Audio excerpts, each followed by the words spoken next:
बिस्मिल्लाहिर्रहमानिर्रहीम। अस्सलाम वालेकुम दोस्तों, क्या हाल चाल है। उम्मीद करता हूँ आप बिल्कुल खैरियत से होंगे और मैं भी बिल्कुल खैरियत से हूँ। और आपके सामने ये जो आज हम कर रहे हैं जी गोभी की पनीरी शिफ्ट।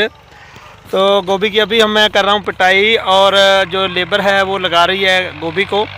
तो मैं आपको दिखाता हूँ। ये देखें जी हमारी गोभी माशाल्लाह कैसी है। ये देखें जी कितनी आसान है और कितनी खूबसूरत है ये पनीरी जी।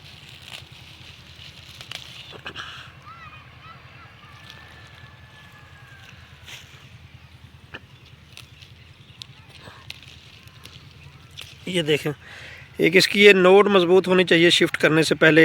यानी कि जो थोड़े दिन की पनीरी होती है उसकी ये जो नोट जो है नीचे वाली, ये जड़ के साथ ये सख्त नहीं होती, तो उसके चलने में थोड़ी सी दिक्कत होती है। ये देखें इसकी कितनी मज़बूत है ये देखें, ये है जी। दोस्तों आपने पहले इस तरह पानी जो है ये लगा लेना है।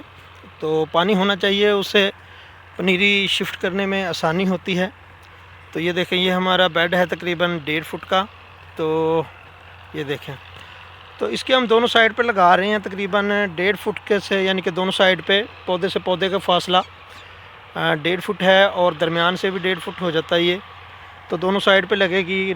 गोभी का रेट अगर कम भी हो तो फिर भी यानी कि बचने के चांस हैं। तो आप हमेशा इस तरह लगाने की कोशिश करें। सीड थोड़ा ज़्यादा लगेगा लेकिन उसका फ़ायदा भी बहुत ज़्यादा है।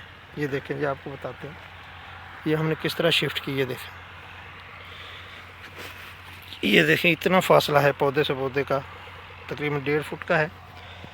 और ये पानी लगाने के बाद शिफ्ट की जा रही है। ये देखें, मैं आपको दिख सकता हूँ, ये शिफ्ट हो चुकी है। ये देखें जी, दोनों साइड पे पौधा लगा है। तो इसका फ़ायदा ये है कि ज़्यादा प्रोडक्शन आएगी। रेट अगर कम भी होगा तो कोई इशू नहीं, अल्लाह बेहतरीन रिज़्क देगा। ये देखें, ये आपके सामने, मैं आपको थोड़ा सा जूम करके दिखाता हूँ इसको। ये देखें जी, ये तो पानी लगाते वक्त आप क्लोरी डाल सकते हैं पानी में, लेकिन मैंने नहीं डाली, आप इतने डाल सकते हैं। तो मुझे दीजिए इजाज़त दी, अपना रखिए ख्याल। तो फिर भी अगर कुछ समझ ना आई तो आप कमेंट्स कर सकते हैं, पूछ सकते हैं। और जो हमारे सीनियर हैं वो हमें बता सकते हैं कि भाई इसमें ये जो है रह गई हैं चीज़ें। लेकिन बहरहाल हम इसको एक गोडी करवाएंगे, उसके बाद इसकी वीडियो आपको ज़रूर डालेंगे। तो अपना ख्याल रखिए। अल्लाह हाफ़िज़। अस्सलाम वालेकुम जी।